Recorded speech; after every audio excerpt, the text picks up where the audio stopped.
I always make distinction. Buddhism and Buddhist culture.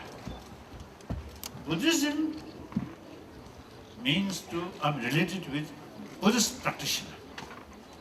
But Buddhist culture is mainly related with the community. So I always say, make example, I think at least last 4 centuries, Tibetan Muslims there. Religiously, they are followers of Islam, not Buddhism. But their way of life, very much in the spirit of Buddhist culture. So therefore, Buddhist culture, usually I describe culture of peace, culture of non-violence, culture of compassion.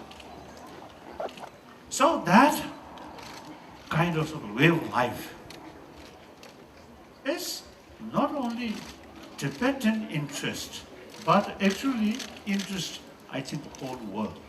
World, so much crisis, violence, and cheating, bullying, exploiting. As a result, huge gap, rich and poor, and then a lot of corruptions,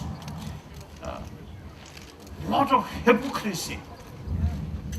These are the source of problem we human beings facing all over the world. So, Tibetan Buddhist culture, culture of peace, culture of non-violence, culture of honest, truthful. Of course, that does not mean every Tibetan are honest. But overall Tibetan, you see, since childhood, our sort of habit, our sort of way of life is more compassionate, peaceful. So therefore, preservation of that kind of Buddhist culture, culture of peace, culture of compassion, I think really worthwhile to preserve. So, millions of Chinese, particularly Chinese Buddhists, they already showing interest about Tibetan Buddhism and Buddhist culture. So, you now here, please, whatever way, try to help preservation of Buddhist culture. And for that, again, the damage or degenerate Tibetan Buddhist culture, not due to Tibetan themselves sort of not much interest or careless, but different sort of political situation. So therefore, firstly, we are carrying this stock, mainly for preservation of our culture and environment and our basic right. So detailed thing, our elected political leadership, already mentioned. Well, so now I'm old person, retired from political responsibility. So it is not my now duty. In any way, because of that kind of culture, we strictly following non-violent principle. So therefore, another way,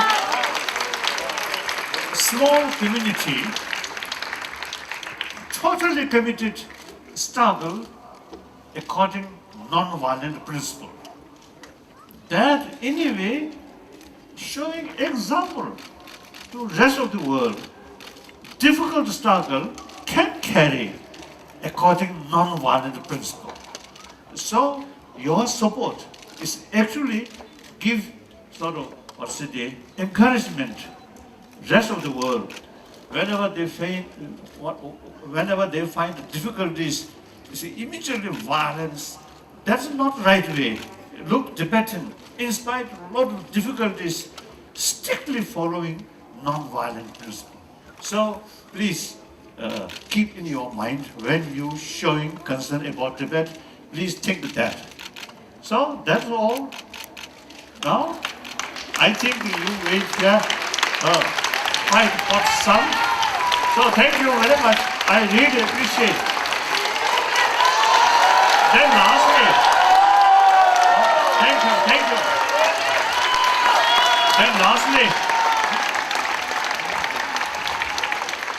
Lastly, I'm mentioning this is carrying Tibetan flag. The Chinese officials, they always see that is something spiritist or what's the activities. So I usually see telling that's not true. Because 1954-55, I stayed in Peking about around 6 months. 6 months. During that period, I met number of occasions with Chairman Mao Zedong.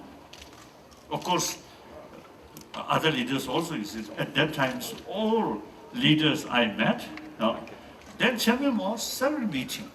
One occasion, Chairman Mao asked me, "Do you have your own flag?" Then I was hesitant. Then I told him, "Yes, we have." Then Chairman Mao told me, "Oh, it is very important to keep your flag beside national red flag."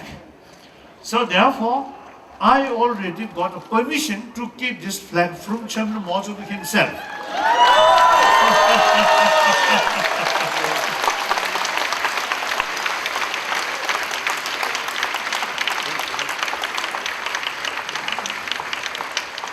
Holiness, on behalf of all the Tibetan communities in Europe and the Tibet supporters in Europe and the people on the ground, we are very thankful for your speech and for your support at the first European Solidarity Rally for Tibet. Thank you very, very much. Thank you. Thank you. Thank you. Thank you.